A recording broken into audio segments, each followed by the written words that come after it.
Yo, yo, What's happening, man, I Coach can't call it, Joe? man. Another Sunday, man. Another wonderful Sunday, man. How's you Yep, feeling so far, man? man. We took a L in the playoff game today, man. We got eliminated, man.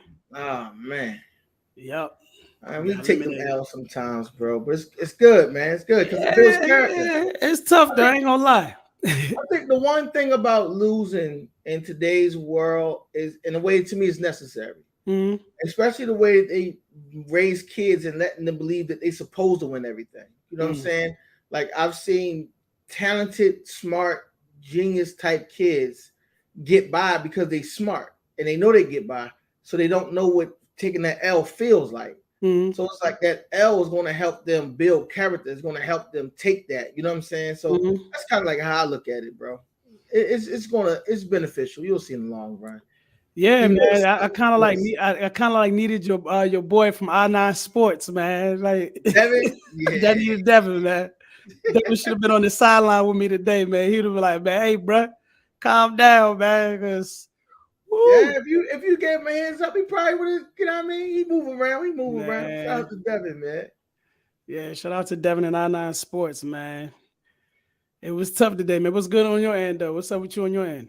Oh, slow motion, bro. Just being domesticated. Being Getting ready for the domesticated. week, man. That's all, bro. Shoot, man. Well, yeah, we'd like to welcome all the guests to Finding Orders podcast. It is a live, interacting podcast. We are streaming live on YouTube and also on Facebook at Finding Orders podcast. Um, man, I'm still salty about that loss, but I ain't I gonna feel cap. you, bro. I feel you, man. Tell him about it. Tell him about Uh, it. I don't know why you salty though. You got a reason to be salty, yeah, because I felt like we was better than them. You know what I'm saying? I felt like we right? was better than them. I felt like we started off slow and was trying to play catch up. So Right. that kind of like, when you playing from behind, you know what I'm saying? You overexert yourself. You got to do more work. And I don't want to put this on the referee, but the referee's some trash. We've had him 3 games in a row, and he has called some very, very, very questionable calls that if I was a parent and not a coach, I think I'd have ran on the field and say something to him personally. But Right, you right, know what I'm right. saying? So So there was some questionable calls. Like he he went called to a the pass school of interference on Denver my son, Nuggets. and it was He just went like to the Denver crazy. Nuggets School of Refereeing.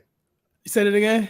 He went to the Denver Nuggets School of Refereeing. Hey man, I ain't. You're not about to get no sympathy from me from LeBron James, man. I don't care for LeBron James to win anything. I like LeBron off the That's my court. man. That's my man, yo. Yeah, I know that's your boy, so I know you're gonna try to take up for him, man. But yeah, what's going on, man? What's up, man? What's up with you on your end, man? I know you say you just being domesticated. What's going on, though, man? What's popping? Overall, bro, I'm just digging into some things spiritually. Trying to line some things up in my life Mm-hmm. to find out what is I'm actually supposed to be doing in this next step. School is almost over, so as a 10-month employee, give me time to figure out what I'm supposed to be doing or Mm-hmm. what I want to do over the summertime. If I want to, help with the school system or work with the kids and or whatever, you know what I'm saying? But Mm-hmm. yeah, that's it, bro. I'm just trying to figure it out, man. I mean, I'm supposed to be taking this home improvement license test. So I really feel like I can't do it now because it's the mental stress for my job is too much. Mm-hmm. You know what I'm saying? So once school over with, that's gonna be the first priority, the first thing I jump on, and then we'll see from there, bro. Yeah, man. The kids will be out of school on Wednesday down here in Georgia. They be out of school on Wednesday, so Mm-hmm. they coming. They're gonna be coming on the summer break. But my son and my daughter, she got to do an extended 2 weeks. And Wow. my son, he's doing extended school year and summer classes Mm-hmm. because he wanted to cut up this year in class and got in trouble. So I was like, all right, well, it's only one way to fix you. You know, you want to play around in class while the teacher's trying to educate the class? Fine. You'll make it up in the summer class. So he got to do extended school year and summer class, and he got to play football. So, Wow.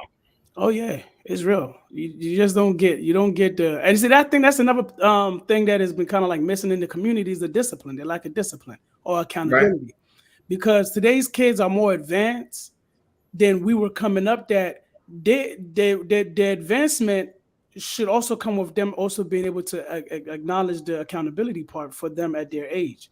Mm-hmm. And I feel like there's a lot of kids that get away with it, And like I said, I don't ever talk about anybody. I always talk about myself. I'm probably like the worst parent that you can possibly find. Do I strive to be good? Yes. Do I strive to be great? Yes. Am I perfect? No. But do I hold my kids accountable? Yes. But that's the problem with all school systems, though. To me, it's like they coddle kids and their parents, and they don't make anyone accountable. And it just allows people to make excuses and accept the excuses that they give us instead of holding people accountable and actually making them want to be better. Mm-hmm. But doesn't that come from the sensitivity of the world where now kids can't even be disciplined like by the teachers to an extent, not saying physical discipline, but even the stern orders that the teachers used to give us when we was coming up, where you was acting up in the classroom, she'll scream at you, or she'll yell at you till you get out of my class. Now it's like when you talk to kids, like you got to be very, very sensitive, because no parent wants to have anybody else parent their child outside of them. Well, I think that's twofold, right? Mm-hmm. So on the one hand, you have the fact when we grew up, we actually were taught respect, and we understood and knew what respect was. You know what I'm saying? So if somebody talked to us in that manner, we already knew that more than likely we was out of pocket. You know what I'm saying? And number two, this is how I look at it, right? A lot of these kids nowadays is raising themselves. Now you have the kids like your kids, my kids, other parents that really care and parent their children. You know what I'm saying? They the ones you don't hear from them. You know what I'm saying? Like there are decent kids out here that's actually passing and going to school and doing what they're supposed to do, right? But then you have these other kids out here who don't have parents. They basically taking care of themselves. They got to feed themselves. And then you got to look at it like, I know back in the day, they says, you got to respect adults. But they also taught us that respect is earned. You can't gone to those days when you, as an adult, can feel like you should be able to talk to a kid in your kind of way because you don't understand their circumstances. You know what I'm saying? So if you raise it, and I think a lot of these adults in these positions is they like power hungry. It's like, oh, just because I'm in charge, just because I'm in control, just because I'm the one here, you better do what I say do. And it's kind of like, well, how dare you talk to me that way when my own mother don't talk to me that way? Or, I don't have no one is holding them kids accountable, like we were saying, you know what I'm saying? So now we trying to enforce something. And I just think we as educators got to learn how to evolve with the times and learn how to really speak to people and not really just give them directives and talking down at people and being condescending, but actually start with trying to really build relationships. What you have is a bunch of people that's in these positions that's really only worrying about a paycheck. And they don't really care about how these kids are. They don't care if these kids ate last night. They don't care if these kids washed up and got clean clothes on. They don't care, bro. They just do what I say, dude. It's just a job. I'm here to get a paycheck. And they want to teach, and they don't even know how to control the classroom. And that's just my experience as an educator from things that I've seen over the 15 years that I've been doing this, bro. Yeah, and that's why I always tell people all the time that educators that are doing the right job, but doing their best with the kids that that they're dealing with and interacting with. I give them hats off because it ain't easy. Because if I know my son is giving me problems at home, I can only imagine what he do to you outside of that household. So if you're a teacher or educator that is doing what you're supposed to do and you're doing your best to support these kids, man, we definitely send our appreciation to you, and we tell you continue to do the best to educate our kids, even though some of them are coming in with so much drama from the household into the classroom. Yes, sir. But today is not about us. Today is not about nobody else, but today is about a great conversation that I think somebody asked you a question in regards to you personally, directly towards you, which came up with a great topic for us to kind of like dive into. If you are tuning in, again, welcome to Final Orders Podcast. It is a live interacting podcast. We thank you so much for spending your Sunday evening with us. We stream live on Sundays at 7 p.m. every Sunday and also on Wednesdays at 7 p.m. as well. And if you have any questions or concerns or comments, you can post it while we're on live, or you can send it to us directly. If you have a suggestion for a conversation that maybe you want us to touch on that you have a question about, you can also send that to us and we'll touch up on that too as well. So the question or the topic that I guess the conversation is centered around today is you know, single Christian and dating.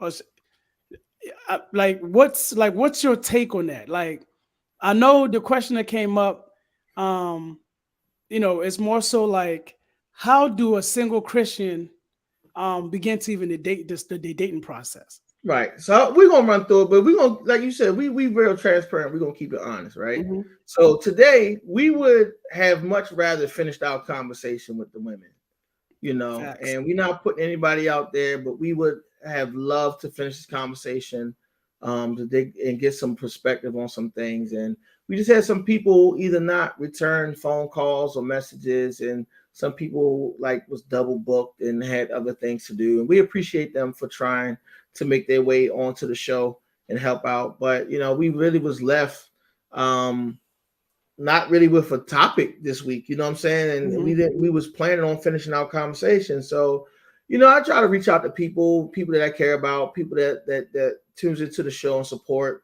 And shout out to Latoya. Now I'm gonna tell you, me and Latoya, I started knowing Latoya back. I want to say I was like 18, probably even before then, because I think I was still living with my mom when I first met her. And then so I was like 18 years old when I first met her. And we was working at a credit card company or sales company. We was like, I don't want to put the company name out there because they was like trash for real.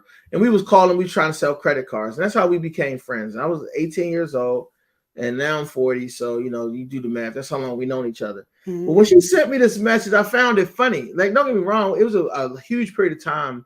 We after I left the company, I moved out my apartment. I stayed on. I went to Coppin and stayed on campus when I was like 20, because I was like basically had my own apartment since I was 19. You know what I'm saying?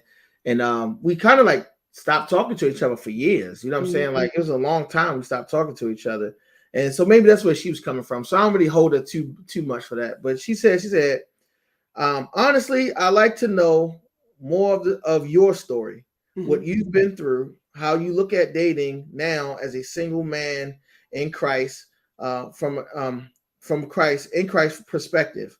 I don't know how much you care to share on your personal life, which is, I don't care. I'm an open book. But I honestly feel like I know more about JoJo. And that was the part at first that made me scratch my head. I was like, dang. And she says, but you open up a lot, you know what I'm saying? And I said, I guess like besides me sharing the Bible quotes and like saying the things that I say on, and I really don't open up or really said too much about my background. So today we hoping that we can attempt to answer that question, also while giving insight, because I am a man of principle. I am a man of truth. So when I say that, I mean, like, not saying that I know the truth or I am the truth, you know what I'm saying, or anything like that. I'm saying it from the standpoint of like, you have to give me proven facts that have come to pass to be the truth. And I'll stand on that. You know what I'm saying? And sometimes when I ask people questions, I get in trouble for that because people think I'm not listening to them. But I would like to scale and ask people questions so that I can get a bigger perspective of what they're talking about. You know what I'm saying? So I can furthermore understand what people are saying. So if I was going to start this conversation about dating, people should know that everything in this conversation is coming from a person that stands on principles and a man that stands on truth.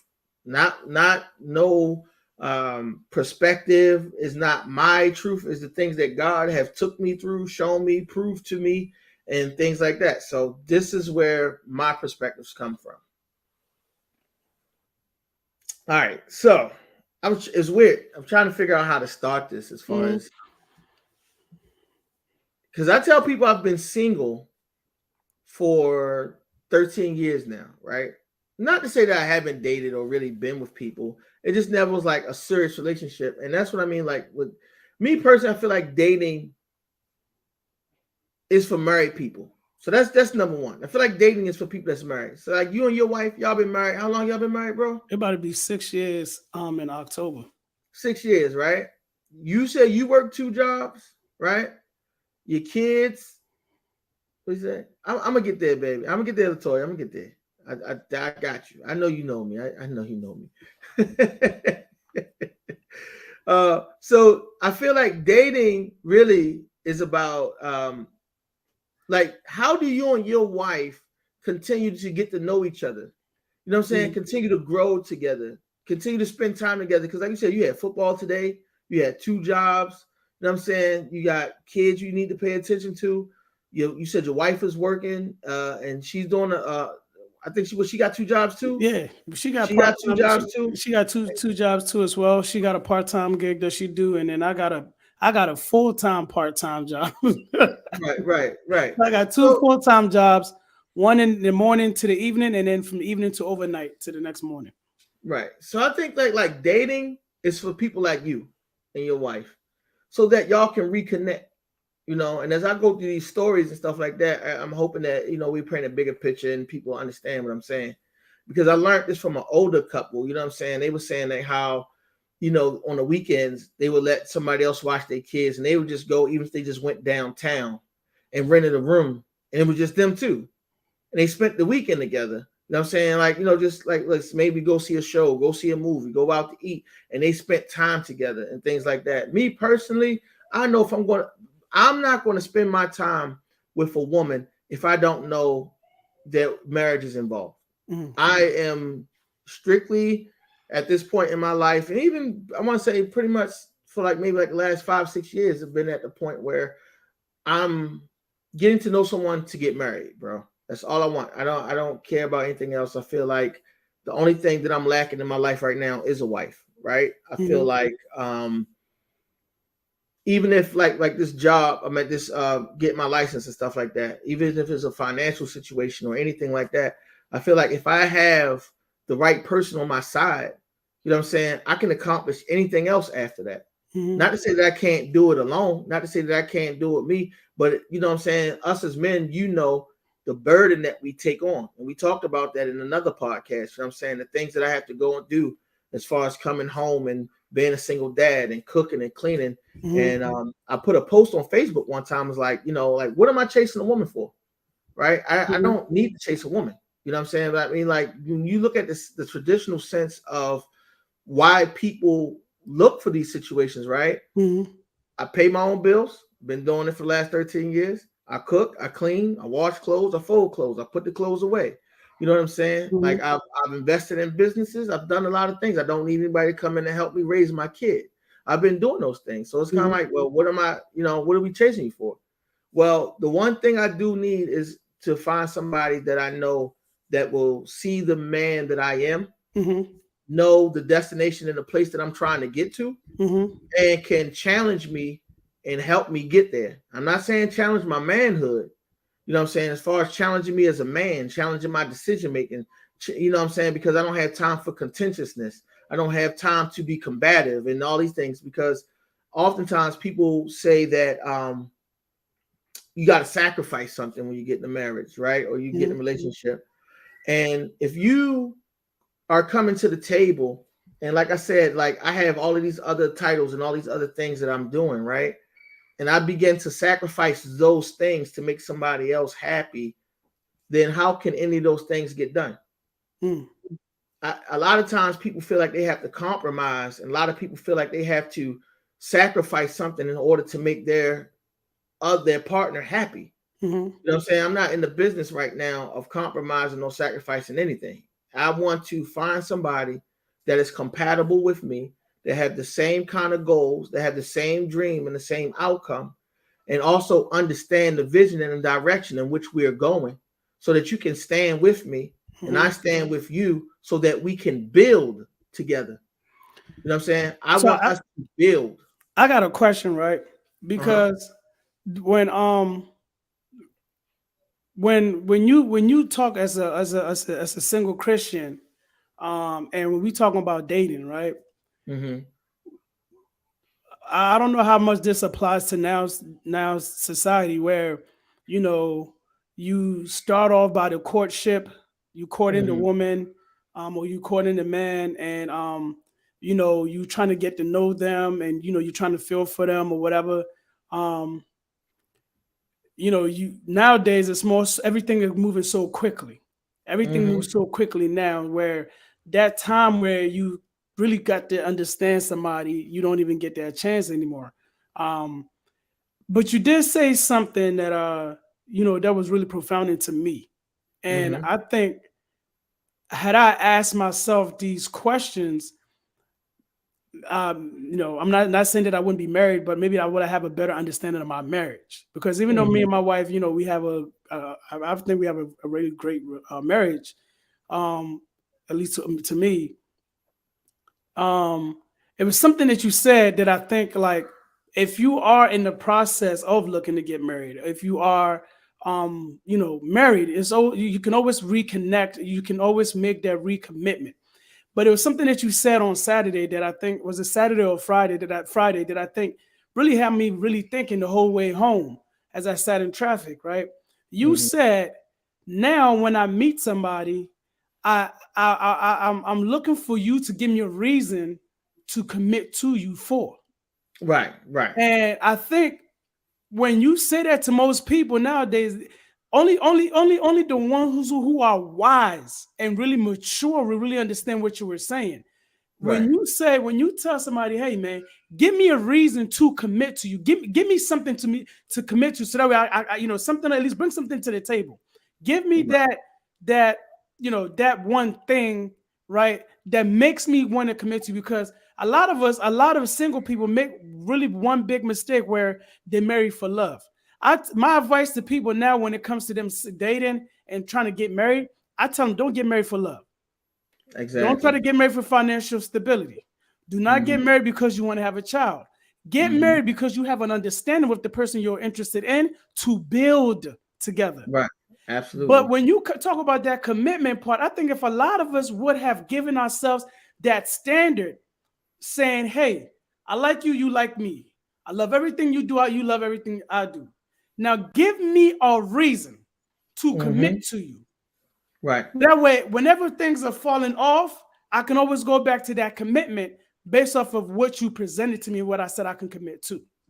Absolutely. So where that comes from is, first of all, I have learned um, to stand in these principles. I had to learn to have a standard, right? Because Mm-hmm. it goes back to that whole saying: if you don't stand for something, you fall for anything, Mm-hmm. right? And then the Bible says a man with no discipline is like a city with no walls, Mm. right? They just running all up in there. So my standard is love, peace, joy, happiness. I tell people that all the time, right? So when you have that as your standard, like people that is negative, you know what I'm saying? Like people that are pessimistic, people that's always like grumpy and don't have a joyful spirit. I can't, I don't find myself wanting to be around them. You know what I'm saying? I don't want to be around negative people. I don't want to be around, because when I'm going through, if I'm trying to reach my goal and I'm trying to reach my potential, right? Mm-hmm. How is it that you're going to be able to reach into your bag and uplift me, Mm-hmm. pray over me, cover me when I'm going through? And vice versa. When I start covering you and praying over you and trying to uplift you, how can you receive that if you're being negative? Mm-hmm. Right? You know what I'm saying? Like you can't, you're not even going to understand and know where that's coming from, right? So as far as the thing when I was sharing the story with you, right? There was Mm-hmm. this one woman that I thought that I was going to marry right after, like after my wife. It was the only person I ever felt like I came close to marrying, right? Mm-hmm. And now this gets kind of like where it gets weird at, because I had to go back and get vulnerable about some things. I'll backtrack and get to that. Mm-hmm. But I was telling her the only thing I ever asked her to do was develop and get a better relationship with God, right? And I've told this to other people, and that seems subjective and things like that. And they was trying to figure out what did I mean by that. And what I was saying was, and this is no slight, and I want to say right now as a disclaimer, me and my ex-wife have a great relationship. I'm saying me and her are cool. So if I say anything is not to like disparage her or put her down, I'm saying? I still, like I said, so that's not what being said, not to really go into more detail with that. But first of all, when I was younger, and this goes for everybody in the past, I'm sorry if they ever get a chance to see this, I knew I wasn't going to commit to them or marry them if they did not have a relationship with God. Mm-hmm. That's just the way I was brought up. I was saved since I was 12, right? So everybody that see me in middle school, high school, college, I'm out here wilding out and doing crazy things. I was always this person on the inside, right? But I didn't know how to live this truth. So I always had that core and that fundamental belief to saying like, yo, I would want a wife that's into church. You know what I'm saying? And so that was my only stipulation for real for people to get married. You know what I'm saying? And like back then. So the fast forward back to the story, I wouldn't even want to commit to my wife until she gave her life over to Christ. You feel what I'm saying? Like until she gave her life over to Christ, then I wouldn't get married to her.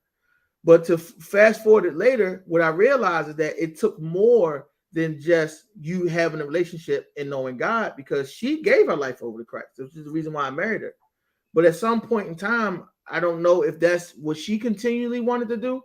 We never really got a chance to have that conversation or what was going on. But from what I know, what she believed now and the things that she stood on now, me and her definitely don't have the same belief system. You know what I'm saying? So somewhere in the midst of that transition, it changed. So that's where that point of view came from. Like, okay, if you're not standing on Christ, if you're not believing in God, you left. Like I'm not the one that ended the relationship. I still wanted her back. You know what I'm saying? At the end of the day, she left me. So I felt like we could work it out if we continue to get God in it and things like that. So that was the reason why I asked women, hey, get your relationship with God, because now it's like you said, what is the fundamental principle? What is the core of your belief? What do you have to stand on? So that, you know what I'm saying, you can give me something to commit to, right? So the one girl that I felt like I was going to marry, I would ask her these questions. I asked her that question, get to know God, right? Mm-hmm. Then I would ask her, I said, well, you have a passport. You go around the world, you travel, you do different things. I said, how many kids you want? Couldn't get an answer. Who's going to stay home with the kids? I couldn't get an answer. You know what I'm saying? I'm asking her a lot of questions to find out her vision, to see where, and that's another question I wanted to ask the women, like, what is your vision for your marriage? Where do you see your relationship in the next 3 to 5 years? Mm-hmm. When I'm trying to ask those questions to get something from that, right? You're not giving me nothing to commit to. You're not giving me anything to be like, for lack of better words, to sell out to, or like, you're not giving me nothing to buy. Let's just get in a relationship. Let's just get married. But my failure taught me that it takes more than just love. Like you said, you know what I'm saying? The prophetess Tina Turner said, what's love got to do with it? You know what I'm saying? At the end of the day, it's so much more, because, when you get sick, you know what I'm saying? COVID hit, you know what I'm saying? Like you said, people lose their jobs. When all of these things happen, love is not going to keep you warm. Love ain't going to pay the bills. Love ain't going to be the one. Now, it might be a motivating factor to stand by your side. Like I said, the greatest relationship or the greatest marriage I ever seen was from my grandparents. And, not to put my godmother's business out there, and I hope she don't take offense to this if she see it. My godmother has lupus. You know what I'm saying? And I know that can be a very challenging and difficult thing at times, especially for a man, to see somebody that you love and care for get sick time and time again, and you just praying over her, and you got to continue to fight that. You know what I'm saying? So love is a conduit, yeah, and it's good, but it has to be something more than just that, to say like, yo, I'm just going to commit to you. I'm going to give you my everything. Because the things that I know about marriage, right? Like Christ said, like, my people commit adultery against me. Yet when you look at how God looked at his people, and still when they was in the wilderness, and how he still made a way for them, they turned their back on him. They dishonored God. They complained. They murmured. And this happened for 40 years, bro.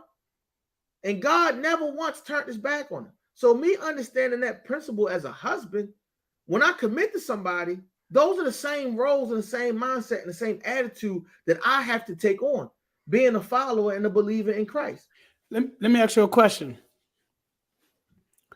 And I'm glad you're saying this. If you are tuning in, welcome to Final Notice Podcast. Today's conversation we having is a really good one, because a lot of us don't set these standards the way that we should, or we don't even follow our own standards. Okay. Mm-hmm. Normally we'll talk about, well, I got standards, but then you see the person that got those standards settle for kind of like anything. Right. Yeah. So it's important to have this conversation because I feel like there's so much we can take from this. Let me ask you a question. Mm-hmm. Do you think a Christian's level of, the level of your faith walk with God, where you are, and not personally with you, I'm not saying, but I'm just saying in general, like, let's say, let me use myself as an example, as I always do. I'm more into my religious side, into my belief in God more so than Dana is, Mm-hmm. right?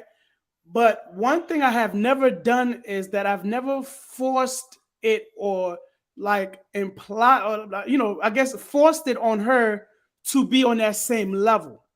Right. Which is Because impossible in a way. I don't want, because where I'm at in my life and with my belief, she's not even, I wouldn't even say she's halfway there, because the things that I know and understand, sure. So like, and one thing I love about Dana is that if she do have something that come up about Christian or something about the Bible, she'll be like, hey, I read this or I heard this on the radio. What do you think this means? She would ask me the question to ask me for my, my interpretation on it. But the one thing I've never done is I've never forced anything on her when it comes to, my walk with God. One thing I do tell her is that, Dana, look at my life and see the things that God is doing for you to have the belief in God. Because sometimes people will like, well, look at this person as an example. No. You have that example right here because you're married to one. You're married to one with a walking testimony. You don't need to go far. The question I have is, do you think a Christian, based off of their level that they are in their walk, could hinder them from having a wife with that many expectations?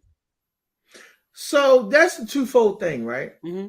And I had this conversation with an older married couple, because even how they got together wasn't really like the best of situations. Mm-hmm. You know what I'm saying? So, there's a lot of infidelity and things that happened in the past, but yet they got together and then they gave their life over to Christ. You know what I'm saying? And then they started walking in it. And I don't know what between you and your wife and how that situation walked in, but you've been a believer pretty much your whole life. Your mother raised you that way. You know what I'm saying? Mm-hmm. So, but now you're married. You love your wife. The Bible says what? You shouldn't really, if you decide to stay with your wife and your wife decides to stay with you, don't leave her. Right? Mm-hmm. Now, if she decided to leave or something like that, then that's a whole nother story. Mm-hmm. And give you another example, somebody that I know, he grew up in a church and things like that, right? Started dating a girl, but he never told her his beliefs. He never told her what he stood on and the principles that he stood on, right? So then they get together, and all of a sudden now he want to start going back to church, and then he tell his girlfriend, hey man, look, if you don't stop going to church with me and this, that, and the other, then I don't know if we can go together, and all this other crazy stuff. I'm like, bro, that's not right, because you didn't tell her this up front. Now you're trying to give her an ultimatum, and that's not cool. You know what I'm saying? I said the same thing you said.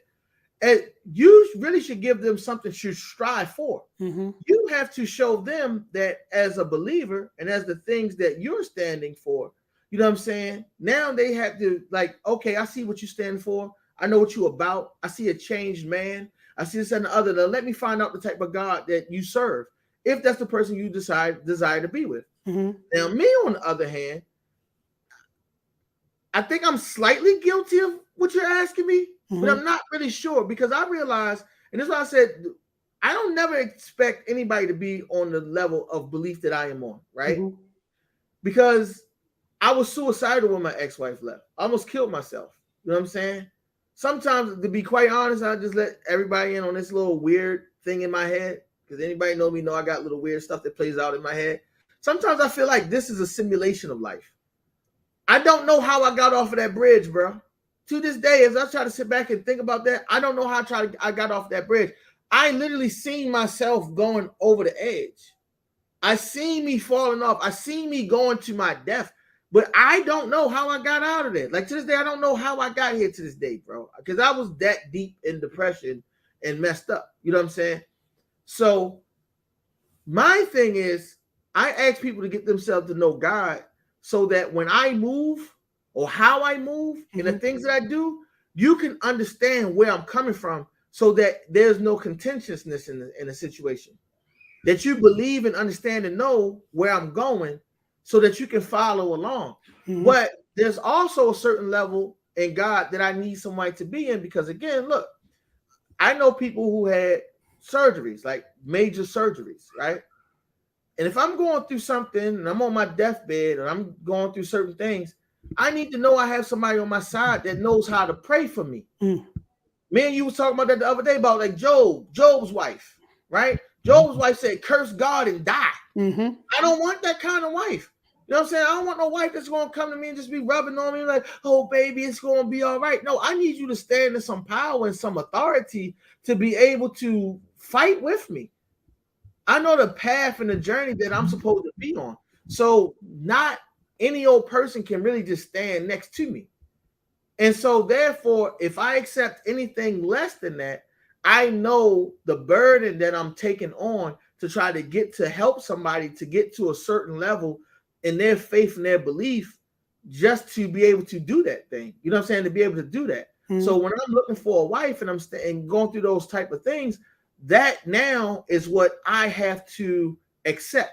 Like either you want to be in a position where you know how to fight, you know how to believe, you know how to go through and get a prayer through and stand on faith and encourage me to continue to keep going.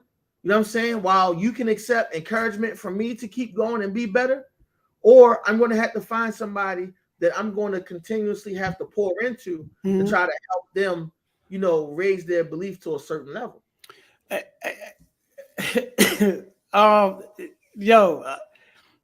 This is a great conversation, man. I really, be honest with you, I didn't want to do a podcast because I didn't want to go, you know, do an episode today because I was just already blown from all the people that canceled. So my mindset wasn't even, you know what I'm saying, to do it. But as me and you talked, and we say, look, let's just go in there and just, you know, just give the authentic conversation like we normally do. You know, right. Now I see why God worked the way He works. You know what I'm saying? Because this is something that we're talking about as a single Christian in dating and trying to find that that significant other. And the things that, you know, we looking for, the standard that we have, or some of the things that, you know, we have that either we supposed to have had it before we got into the situations that we're in. Hence myself, had I maybe had talked to Dana and asked her about trash cans and stuff like that, maybe she would have told me, hey, this is one of my biggest things. Now I'm finding out that if I don't take out the trash when she wants me to take out the trash, it's a problem. Now, had I maybe had these conversations about, what are some of your commitments? What are some of the things that you want me to, you know, respect? You know what I'm saying? Maybe she would have said, hey man, trash is one of the biggest things for me. It ain't drinking, it ain't partying, it ain't smoking, it ain't womanizing, it ain't even going to have a child outside of their marriage. I'll stay with you, but if you leave the trash in the trash can when I ask you to take it out, I'm leaving. You know, maybe I would, you know, it could be something like that. But when we talk about leave for those other things too, though. and when we talk about, you know, the expectation, you know, for Christians in dating, the one thing that I used to always had in my back of my head, or you know, what I always used to say is that, you know, I'm not here to save everybody. Absolutely. Nor would I try to ever save everybody, because I myself need saving. That's the first thing. Right. I'm not here to, God didn't put me on earth to, you know, save the next household. Maybe that's not what God put me here for. Maybe God put me here to save the person that I'm with. Right. You know, maybe save my child. Maybe, you know, save somebody, but not everybody. Right. So when I started dating, especially when I started with Dana, I knew from the conversations that Dana wasn't really coming from a household that mom drilled the scripture in her the way my mom did with me. I didn't look at her any less, and I didn't boast within myself. What I did was I first got to know her, right? I got to know her, you know what I'm saying? And then as the relationship was going along, I started to build that relationship with Christ with her. I told her that, I said, you don't even have to come to my church. I don't know, most married couples would like to go to church together. I go to a native church. So the dialogue or the tongue that they speak at that church is different. Even though they try to translate it, the translation still don't sound right because it's coming from an African person and their accent is strong. So at one point, she stopped going to church. She stopped going to church completely. And here I am going to church with my son. and because my son plays the drums for the church. And one day I said, look, man, you don't have to go to church with me because I understand that you don't like the way that the church, you don't understand. But you got to go to some church. Find you a church home. Right. Find you right. a place where you can go and minister to. Would Right. it be beautiful for a family to go together in the church? Yes. But if you got a church that you're going to that you understand that gives you that relationship with God, by all means go. So, I gave her that encouragement. Then when she did find a church home, just so I can make sure that the Spirit of the Lord is there, I went to the church. Amen. After I went to the church, I told her, I said, hey, I will come back to this church. I would definitely come back to this church. That was my way of saying you found a good church home. Right. So, but the thing is, what I'm trying to say is I didn't have that expectation for her from the jump. I built that expectation through the relationship. Right. So as a Christian, again, I'm asking for those who are in that position, is it better to, have that relationship and then build along it, or you have to have it up front? Because again, you can have that standard and run somebody away because it's too much for them to take in. Well, I look at it like this: going into it, if it's too much, then that's on you. I mean, because again, I can't lower my standard. I cannot lower my standard. Now, if it's somebody that I already said that I fell in love with and been with and things like that, like in your situation, that's awesome. I think that's a great way to handle a situation like that, right? I would only, just give some enlightenment on why it's important for y'all to serve at the same place, because you don't want to be eating off of two different plates. Y'all want to have the same understanding. Again, not only that, you are her covering. So it's cool. You know what I'm saying? Sometimes you probably need to not go to your church and go to her church. Because if you feel like she can get more out of that than she's getting at the church where you're going to, then maybe you should just go to her church. You know what I'm saying? Because at the same time, God gave me this thing. One day I stepped inside of a Kingdom Hall, right? And when I walked inside the Kingdom Hall, I felt this spirit. And I couldn't tell you what the heck it was, bro. It was bothering my spirit, bro. Bothering. Like it was, what is this? What am I experiencing, right? And as I meditated on this for like a week, you know what I found out? It was a spirit of unity. It was that strong, bro. They get one message that every other Kingdom Hall gets. They read one scripture. It's not like the church down the street, and this church down there, and all these other churches, they start doing their own thing from this. They all get the same thing. They are all on one accord.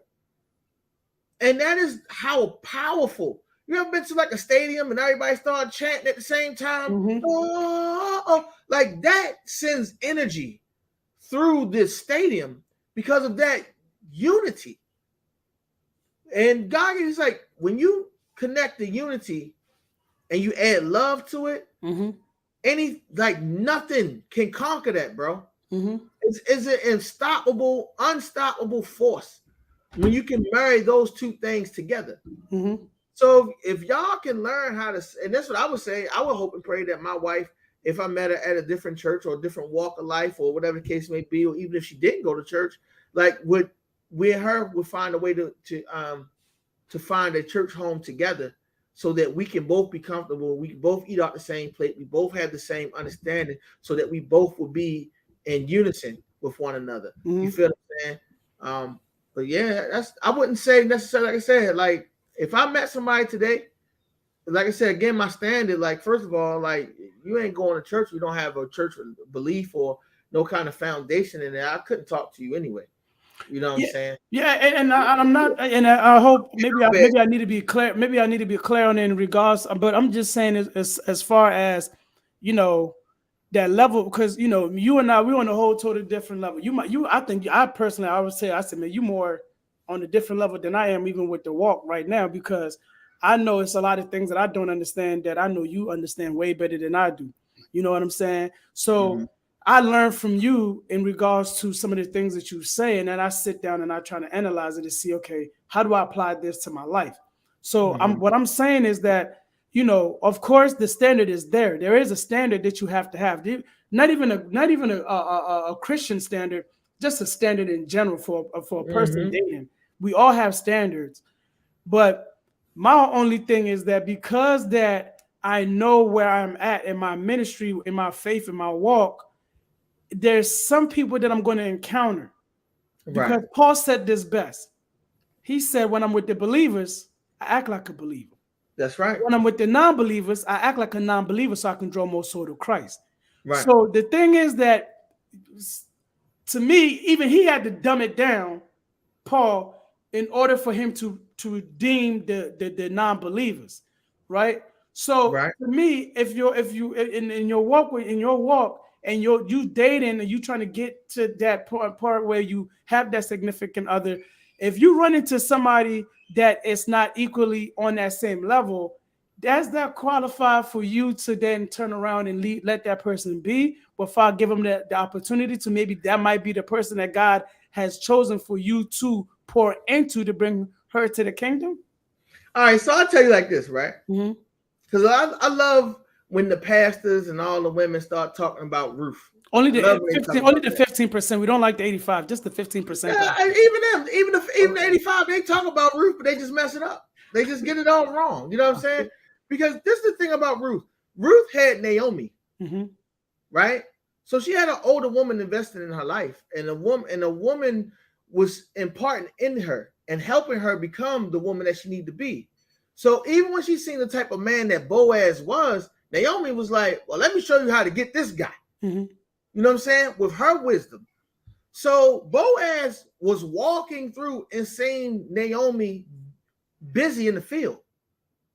So Naomi was already doing what Ruth was already doing what she supposed to have done. She was doing what she was supposed to be doing when Boaz saw her. You know what I'm saying? So your example to me sounds pretty much like that. Like, I'm walking, I'm doing what God called me to do. I'm operating in the space that he's telling me to operate in. And if I walk and I'm walking on this path and I meet somebody, this person has to be operating in a certain way or doing in a certain thing that's going to even make me get my attention. Because I'm sure he was a rich man or he was wealthy, whatever the case Boaz was. At the same time, he didn't look at everybody the same way. I'm sure it was a ton of women trying to get his attention, but it was something about her working. It was something about her that caught his attention. Like, oh, I caught you doing what you were supposed to do. So now we can rock, because you might not be where I'm at, and that's fine, but I can show you how we get there. But at the same time, she didn't grieve him. You know what I'm saying? At the same time, she didn't burden him. Even when they would go back and you look at the way that she started trying to get his attention and courting him, even after that moment, it's like, yo, Shorty was giving her game. Shorty was running game on him for real. Like, yeah, I'm with him. This is how I got his attention. This is what I'm going to do. I'm going to play my position. I'm going to play my part. I'm not going to give you too much. And he was hook, line, and sinker, and he was done.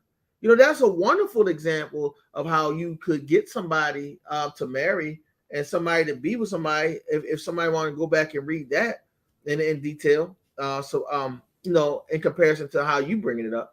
But me personally, I guess I'm in that position in my life right now where I am so hungry, bro. And I am so thirsty. And I am so motivated to get where God has for me to go. I'm tired of just living the way that I'm living. I'm tired of just accepting just any old thing. So now I'm going to run ahead and do what I got to do. And I don't have too much time to sit back and build somebody. Not to say that person might not be the ultimate person for me. But right now, where I'm at in my walk, in my desire, in my faith, if you can't keep up with me and you can't run with me, then there's no need for you walking with me. And that's just how I feel. I feel like we need to start a reality show called something where we find some Christian women that are looking to be married to as well, and then see who makes the final cut. Because it is a very interesting take on it. I've never looked at it from that perspective, because I guess when I started, dating with Dana or just dating, I was immature. I wasn't, scripture. Yeah. I wasn't mature in my walk with God. So, I didn't look at it from that perspective. Now, say I understand why, that you look at it like that way. And I just look at it as it could be scary for people because everybody is not bold enough to be in that, to be personally walking like that in the ministry or in their faith. A lot of us are scared. Bro, I We're had a scared. lot of. Hmm? No, go ahead. Now, I'm saying we're scared with the walk because, it's like going down that rabbit hole. It's like going down that rabbit hole where the deeper you get within your with your walk, the more God reveals to you, so much to the point where sometimes it even gets scary. So, some people are just fine with being on the outskirts of their walk. And then some people, would like to go all in. You know what I'm saying? So all I see it from where you're saying, and I'm also looking at it from somebody that would not be on that level to where that could run them away. I feel like you can have that person that, man, this person is everything. It's just that maybe I need to put more work in it. But I get what you're saying. You're not trying to do all that, bro. I'm telling you, no, it's not. This is where I am today. Okay. I told you I tried dating a couple times, bro. From the things that God has showed me and told me, I can honestly say, like, at times, and there's no disrespect, I've lowered my standard, bro. I've tried that. Like, that walk is like you said, it's not easy. It's lonely. I had a lot of nights where I cried, bro. I had a lot of lonely nights. I had a lot of nights when I was like, and even the women that I was with, at the time, it's not to say that I was 100%. Because you know what I'm saying? We men, we got needs and stuff. Well, so the first time I slept with a woman outside of my wife, and we was like, she just left us, so we were still separated, right? I slept with another woman, bro. I put my head in the pillow and I cried the whole night. Like the whole time I'm doing it. Like my body still needed what it needed, but emotionally, mentally, I put my head in the pillow and cried the whole time. The whole time I said, I wish this was my wife, not you. Like, you know what I'm saying? So there's been a lot of times where I compromised within that. But in that compromising, more crying, more headache, you know what I'm saying? More disappointment. There's been a lot of arguing. I mean, like things I had to really like. The one thing I'm grateful about that is like it taught me. Like I'm in a situation, I tell people now, I cannot have emotional conversations, bro. Like I can't have conversations where I'm not being rational and I can't think, but now you're leading me to be emotional because you're in your emotions. And now it's causing me to be something else that I don't want to be. I learned a lot of stuff about myself. So now I'm at a point in my life where it's like all of those heartaches, all of that crying, all of that disappointment. It's like, I know what that feel like. And I know, like, I feel like, and I had to ask myself, am I doing this for me? Am I doing it my way? Or am I doing it the way that he showed me how to do it? You know what I'm saying? I need your guidance. You know what I'm saying? Because there was time I tried to have those conversations. I tried to, all right, this is what I'm looking for. This is what I'm needing. It was met sometimes with a lot of, I don't understand. It was met with a lot. I wish a lot of times that the women I was talking to was woman enough to say, you know what? This ain't for me. I would have accepted that. You know what I'm saying? Like, okay, I see where you're going at. What we had was fun. It was all right. But I'm not trying to go that way. You know what I'm saying? And that would have been okay with me because now I'm still pouring out. I'm still trying to help you understand me. You know what I'm saying? But now I'm at a point where it's like, yo, I'm ready to build. I'm ready to move forward. You know what I'm saying? It's kind of hard to build and move forward and bring somebody along at the same time. Like it's very difficult to do a lot of those things, especially if you don't have a mindset or a willingness to get where I am. If you have your own set of values and you have your own set of beliefs and you're still trying to get to where I'm trying to get me and walk with me, then it's going to be difficult. And I don't have time for difficult. You know what I'm saying? Yeah. I told her time, man, and this might sound very arrogant. And I said, I'm sorry, because I know this is going to sound arrogant. Because when we were growing up, they told us to say that the women always was the prize, right? Like, oh, they the woman. We got to get the woman. We got to get the woman. But at the same time, when I sat back and I had to start assessing me and what I had to offer and what I bring to the table, I had to sit back and wonder, like, yo, who's the prize in the situation? If you looked at me and you feel like you have everything that you desired in a husband or a man, and you are willing to commit to me now, and I'm still trying to, like you said, I'm still trying to look for the commitment. Like, what are you giving me to commit to? Who's the real prize here? Like, I'm the prize because you found what you was looking for. Like, I'm still trying to look and see and dust off this diamond and trying to polish it up to see, like, yo, you know what I'm saying? Is this what I need? Is this really what I want in my life? So I was like, yo, I'm really the prize. I'm the prize. I look at that all the time because not only that, and I think we talked about this on the podcast, right? Me and my wife got 2 different schedules. And that's what I said. But I think we definitely said this part. Like, if you don't understand the purpose and why a woman was created, you're just going to abuse her anyway, right? I understand that God created women to be a help to me, to help to the man, right?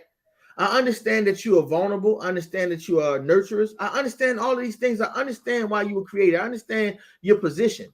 And if I use you, or, like, for lack of better words, in any other way than what you were created for, then I'm abusing you, right? So now that I know these things and I understand these things, like my wife, I understand that the world that you got to take on and the things that you got to deal with, it's my job to nurture you back to being the nurturer so that you can now be the woman in this household and run things the way that they need to be ran. I know that I got to take these things off of you. I have to disarm you. I have to love on you. You know what I'm saying? Like, I know that these things is my role and my responsibility as a man. And if I understand these things and I know these things, and I don't mind cooking, and I don't mind cleaning, and I don't mind sharing responsibilities, and I don't mind doing all this, I got to sit back and say, what am I getting in return? What are you giving me in exchange for me being able to stand on these principles? The reason why I love Christ and the reason why I love God is because it's bigger than me. It's higher than me. The world, everybody can look around in the world, and we all know that the common cliche is, we know rich people that ain't even happy. Why would I keep chasing after the things that's in this world when I can clearly see that nobody is happy? I don't care how much money you get. I don't care how much fame you have. I don't care how much possessions you gain in this life. A lot of these people are still not happy. So why would I let that be my standard? Why would I allow that to be what I chase after? I don't want none of that crap. You know what I'm saying? But I chase after something that's more than me. I chase after something that's bigger than me so that I can be more and become more than what I am now. I don't even accept me for where I am.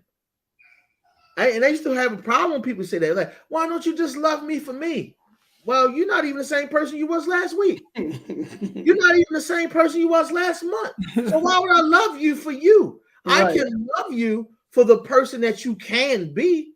I love you for the person. And that's why I feel like I get in trouble a lot of times, because I see the good in people. I try to love people to where God has called them to be and where God can potentially take you. You know what I'm saying? And that's why I find myself getting in trouble sometimes, because I be looking past all the stuff that I see in front of me sometimes. You know what I'm saying? Like, I know I got to deal with this. I know this is some things that I have to, work on. But this is where I see your potential. This is where I see where you can be. But oftentimes when people don't see that in themselves and they don't understand that they have their ability in themselves, then it's met with that contentiousness. And now you're fighting. And now you're going with a whole, like, nah, I'm not looking at you for where you are. I'm looking at you where God has created you and your purpose and your divinity and where God is bringing you to be. That's my vision. That's where he points me at. And I keep my eyes focused on that at all times. Man, this was a great conversation, man. This is definitely one of the best conversations I've had with you, even on air. Because I feel like it's a lot of us that are walking in the ministry or within the faith that, I always tell people all the time, especially for you guys out here, man, a woman can either help you build your castle or she can help you destroy that castle. Yes, So you sir. got to be very careful in who who you say that I do to, because and it goes from both ways too, man. Some women, you guys get broken down a lot by a lot of these men because you fell in love with him and thought that you can convert him to your belief, and sometimes it doesn't go like that. He was Mhm. not the one. He was handsome. He's 6'5". He has the LeBron James shoulders. Got a great job, and he's not the one. He's the one to. He was your devil. You fell in love with your devil, and that can also be a very big time problem to you in your long run, because as that one of the pastors said, he said women, don't let men pull mileage on you like a car, because once they Mm. put that mileage on you, they will take you to the dealership and they'll try to trade you in for another one. Exactly. So you got to be very careful who you commit to, who especially in that dating realm. You want to be very careful. I feel like this was a good conversation for those people who are looking for that next person, or that next step in their relationships and finding that right person. Stick to the standards. Stick to Stick it. to I the mean, standards, because I waited this long. you have them for a reason, and it solidifies what you have and where you are in your life. Most people that do go through marriage and get married again, they don't want to have the same. And I don't even know how some people go into, and and again, I'm not shading anybody, because I talk bad about myself before anybody anyway. They go through like 5 marriages and still don't find the right one. And I'm like, Yeah. the first one I can understand, you may go back the second time, but you should already know, you should have some type of idea of what your new person that you marry, your new marriage. You should know what you want and what you won't take in that marriage. Yeah. You know what I'm saying? So therefore, even saying you got another divorce, to me is like, hold up, you one divorce, 2 divorce. What didn't you learn from the Yeah, first? I ain't never doing that one again. Like You get the what I'm next saying? one's gonna be the next one, bro. I get mad when I hear people say, like when we was talking to Terrell the other day, and he was like, "I've been married for 16 years." He had me over here counting, like, "Hey man, how long would it have been if I was still married?" You know what I'm saying? I think mine would have been 15. I'm like, "Yo, bro, I'm trying to put up those kind of numbers, though." You know what I'm saying? Your girl, Ebony, 10 years. You know what I'm saying? Like, I want that, bro. Like, I want that. And this is another thing, you know what I'm saying? When I'm saying, like, yo, what is that gonna look like after the kids? When all the kids grow up, they move out the house, and now it's just you and them. Like, though, that to me is like even the more exciting part about it, for real. Because now it's not like you hindered by anything. I ain't gotta sneak, I ain't gotta wait till the kids go to bed. You know what I'm saying? I ain't gotta do none of that stuff, bro. Yeah, but I Yeah. always tell women this, and I just recently had a conversation with a person on my job about it. Say it's women. I tell you, anybody's watching this, it's so important for you to find a man that truly believes in God. God is the only one that has put up with your mess all of this time, and they ain't never give you a hard way to go about it. God never gave you a hard way to go about your mess because He loved you. He's giving you time and to repent, and giving you time to get back to Him, and that's the importance for a man, to be able to follow God in the same way, because that man is going to be able to see you and know the hell that you've been through. That man is going to understand how to love you past your hell. You know what I'm saying? And past the brokenness. That man is going to love you past that. But if it ain't a real man of God that is capable of doing that, how else can he do that? He's going to do that compared to a worldly standard. You know what I'm saying? That it's not going to be beneficial to your brokenness or your pain or your hurt, And another thing is, when I talk about challenging, right? So this is how I look at it, right? The head of every woman is man, right? So that means women is here, men is here, right? You cannot, it's like a boss. You cannot usurp your boss as a chain of command. You know what I'm saying? You is not your job to go and challenge your boss and tell him, snap your fingers and get your life together. And nah. Why would you put that grief and that burden on your husband? But if that man is truly walking with God, when y'all ever come at an impasse and you feel like things is not going your way, you as a praying woman have to get on your knees and go talk to the person that's above him, which is Jesus Christ. You got to go talk to that man. You got to go talk to God. so that God can go pull that man up. That isn't vital for that man to have a prayer life. Because if that man don't have a prayer life, how can Jesus ever pull him up and tell him, hey, bro, you're doing something wrong. I need to talk to you, son. Come on, let's go have a little walk. Let's go talk. I got to pull you up. It's so important for those things to happen, because now you're going to keep the peace in your marriage. You'll keep the structure in your marriage. You'll keep that unity in your marriage because you went to God. How God is going to prove to you that he worked if you don't pray to him, even in your marriage. But if that man is not in tune with Christ, you praying to God, how God gonna get through? Mm-hmm. God can't get through to him if he ain't connected to him. But it's important for that to happen. It's very important. It's very important. Man, another great conversation, man. If you are tuning in late or you tune in, thank you so much again for coming to Final Notice podcast. Today's conversation is about single Christian, in dating. What it looked like. What are some of the standards that we have to set for ourselves as believers? For those who are in the process of dating, what are some of the things that you look for? What are some of the things that you will put up with? What are some of the things that you will overlook? To find that person or to be saying that you married. I know a lot of us, we make a lot of mistakes. I know one of my homeboys made a big mistake with his wife. And one of the things that, we talk about is that when you hurt, he had got hurt. And at the time when he was hurt, that's when she was preparing to leave. And it was so bad to the point where she was ordering stuff to the house, and he was thinking that it's for their house, but the whole time it was for her new place. And I sat there and I watched, and I remember Dana and I went into a store one day, and then she happened to be there, and I'm like, oh, what you here for? It was a furniture store. She like, I'm like, what you doing here? She said, oh, I'm looking for a bed. And I said, oh, I thought, such and such said that, y'all just got a new bed. She said, no, this is my bed. So I'm like, what do you mean? She said, well, I'm leaving. I'm moving out. I'm like, well, does he know that? She said, no, but he'll find out.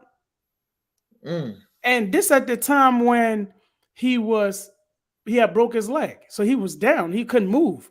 He had just had surgery and all this stuff was coming about. You know what I'm saying? She would leave him in the house and go to another state with another guy. You know what I'm saying? And he'd be in the house broken. So, and this is a woman that was talking that holy stuff. But see, that was another thing I want to tell you about. That's the reason why I was telling you that we had the conversation about Kevin Samuel, why I feel like, and I think in so many words, he said the reason why he left church. Because that 85 is telling these women out here things that don't even line up with the Bible. Mm-hmm. You know what I'm saying? These pastors and leaders are telling these women and these things because most of these churches are made up of women, they listening to them. Mm-hmm. And, oh, my man of God, and if you got more reverence for your man of God than you do your own husband, that's a problem. That is a serious problem. That your husband is supposed to be the high priest of your home. If you can't trust him, then why are you with him? And that's the part that I be having problems with. These pastors sit up there letting these women call their house 10, 11 o'clock at night, 12 o'clock at night, upset in his house. Like, man, if you don't get to learn how to know God for yourself, don't call up over here after that. That's not going to happen, bro. But that's what they've been teaching them, bro. These you sit up there saying and I can't really remember some of the things he used to talk about, but some of the things he used to say and talk about as far as it compares to the church. It's like it was amazing when I used to hear him talk about that kind of stuff. And then it was like, man, but that's not even what your Bible say. That's not even what your beliefs say. And that's what they do. Like, they just, you ain't happy. And I just never understood that mess, bro. I just don't understand it, man. But that's the reason why I ain't gonna lie. In my vulnerability, I had to confess. Like, the reason why I said those things because of my situation. My wife was a believer. My wife gave her life over to Christ. You know what I'm saying? My ex-wife did all those things, but she still decided to leave. Like, I'm out of here. So that's just what it was, man. So I don't know, man. I just feel like I'm committed and I'm sold out to what I believe in. I feel like God can reconcile anything and fix anything. The Bible says, can these old bones live? You know what I'm saying? So it don't really matter how serious or bad a situation is. I want to meet a woman that know God in that manner so that when things get hectic and things get out of control, man, everything will be all right. Like we both standing together, we both fasting and praying together, we both believing together, we praying together. Those are the things that I desire. You know what I'm saying? So it's kind of like if you can't practice those things and you're not doing those things on your own, how can you ever feel like that's something that I can teach you? There's nothing that I can teach you. There's nothing that I can do about those kind of things. That's just a desire within yourself to want those things. Yeah. Are you right? Well, it's definitely been another great conversation on Finding Notice podcast, man. This has been a great conversation, man. Tune in on Wednesday at 7 p.m. For another great conversation. Again, we are a live interacting podcast. We stream live on YouTube and also on Facebook at Finding Notice podcast. You can follow us at the link below, or you can also email us on the information that we have down there below as well. Man, thanks for being open about this, man. I know, we try to always say this on the podcast that, we try to be transparent. We try to be as open as possible. I wouldn't give you an answer just to please your ears. I'll tell you the truth, and however you look at it, is how you take it. And I know that everybody's not going to be open to share like the way you and I share. And that's why I want people to get to know the truth. And getting to know the truth is me not sugarcoating stuff. I won't sugarcoat it. If Dana do something to make me upset, hey, if she makes it on the podcast, I will talk about it. Because at the end of the day, if I act like my marriage or my relationship is perfect, and I'm sitting here telling you about this and this and this and this and that, then I'm lying to you. And one thing I'm not going to do, I'm not going to lie. Right. I'll tell you what it is. If I offend you, then I'm glad that I did, because that's the truth and the spirit working within it. So, right. I'm here to offend you with the truth. How you take it is how you take it. You know what I'm saying? Right. My goal is to make sure that at least I gave the truth. So if God ever asked me, hey, what did you do? Hey, Father, I gave them what you told me to give them, which is the truth, and be honest. I gave them the truth. How they took it is how they took it. So we're very transparent with our personal lives, not because we feel like we want to let y'all know, or have a fascinating lifestyles. No.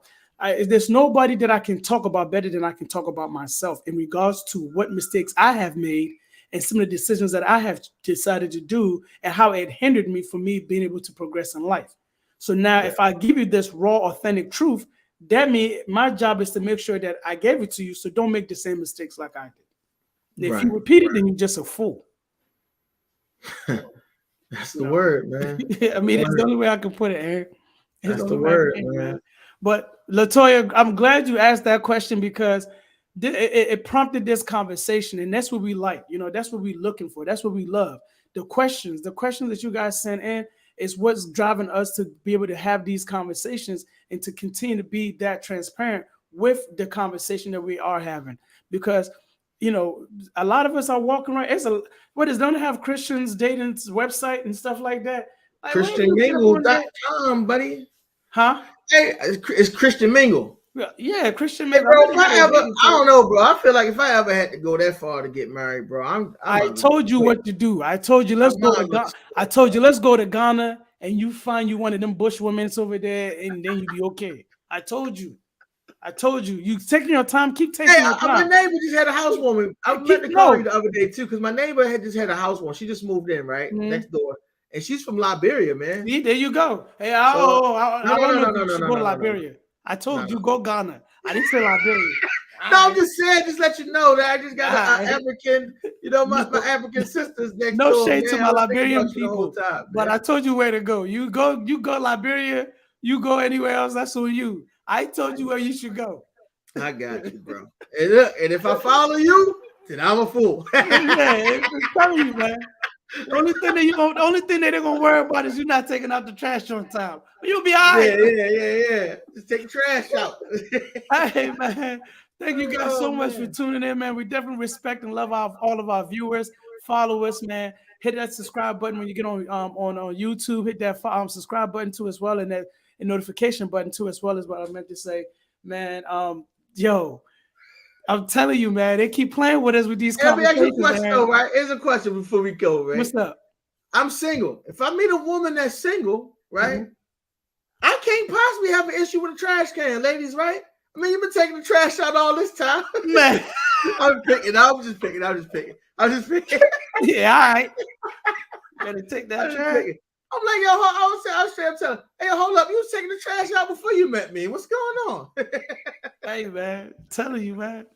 But thank you guys so much for tuning in, man. You know, I gotta jump off here and go pick up my baby girl, man. You know, I'm so proud of my daughter, man. But before we go, you know, we got to do the final notice, man. What's your final notice, bro? My final notice is to everybody to ask God that don't know, to reveal their purpose to them, reveal why they was created, reveal their work that they have to do, and that God will reveal that your talents and your strengths, so that you can use them for the kingdom. That will be my final notice. Just pray and ask God to reveal those things. The book of Bible, and about I want to say is in the book of James, says God will not leave you needing anything. He don't want you. And then it says God is not slack concerning his promise, but God is not going to put you in a situation where you need anything or you be wondering why or any of those things like that. Like, just go and ask him, pursue it, meditate on it day and night. You know what I'm saying? He said he is a reward of those that diligently seek him. So I would say seek him, you know what I'm saying, and diligently seek him so that you can get your purpose and why you were created and the work that you have to do so that you can begin to start operating in your divinity. And that would be my final notice. Yeah, and mine will be just learn to give thanks, man. Just you know, find somebody that does something small and just say thank you. That show of gratitude is a lot, man. And I think, you know, we don't compliment each other that much. When, you know, we might, you know, bring your bottle of water, man. Thank you so much, man. Just, you know, just the little things, man. Find that gratitude moment in your life for this week, and just find somebody that has done something for you. Just tell them thank you, because you never know what doors those thank yous will open, man. I've had a lot of experience where I just said thank you to people, and they saw me as being humble to the point where they wanted to help me a lot more. So, you know, just find that moment in your life or somebody that has done something for you, even if it's 20 years ago and you just not thinking about it, man, it's never too late. I always say, as long as you have air in your lungs and you are amongst the living, it is never too late to change your life around, man. The only time is when it's too late is when you're underground. And that's between you, God, and Judgment Day. You know? Amen. So that's mine for the day, man. So, man, again, thank you so much to all the viewers, man. Thank you so much for all the followers. We do not take you guys for granted. We love and respect every one of you guys. If you have a question, if you have a comment, please inbox us, email us. We have our email information on the website, on our page. Thank you guys so much for tuning in, as you guys always do, man. We appreciate you guys. We'll see you guys on Wednesday for another great conversation. And shout out to Kiana. She gave me some other ones too, but I felt like the ones that she gave us, we needed time to study, bro. She was talking about spiritual warfare and some other stuff. I'm like, oh no, we got prepared for that one. We weren't prepared. Oh, and it gets deep for especially with the believers that, hey man, that's the whole level. That's the whole. Remember, I talked to you about this before. I talked to you about this last week. Yeah, we're gonna touch on that. That's a good one. That's a real good one because I think a lot of us don't know how to deal with that. Absolutely. We don't even know what it is. We just call it nightmare. That's what the world tells you is, oh yeah, you just had a bad nightmare. Or you just going through. I'm telling you. So man, they label mental depression or mental illness now. A lot of that stuff. It's not to say mental illness don't exist, but like you said, he give you the garment of praise for the spirit of heaviness. You can praise your way out of a lot of things, and you fight through some things. You just got to learn how to identify it, but we ain't gonna get into it. Yeah. All right, bro. So we'll catch up, man. You guys, thank you so much for tuning in, man. Follow us on YouTube and also on Facebook at Final Notice Podcast. Tune in on Wednesday at 7 p.m. for another great conversation, man. Yeah. I love y'all. Thank you for tuning in. Appreciate you so much.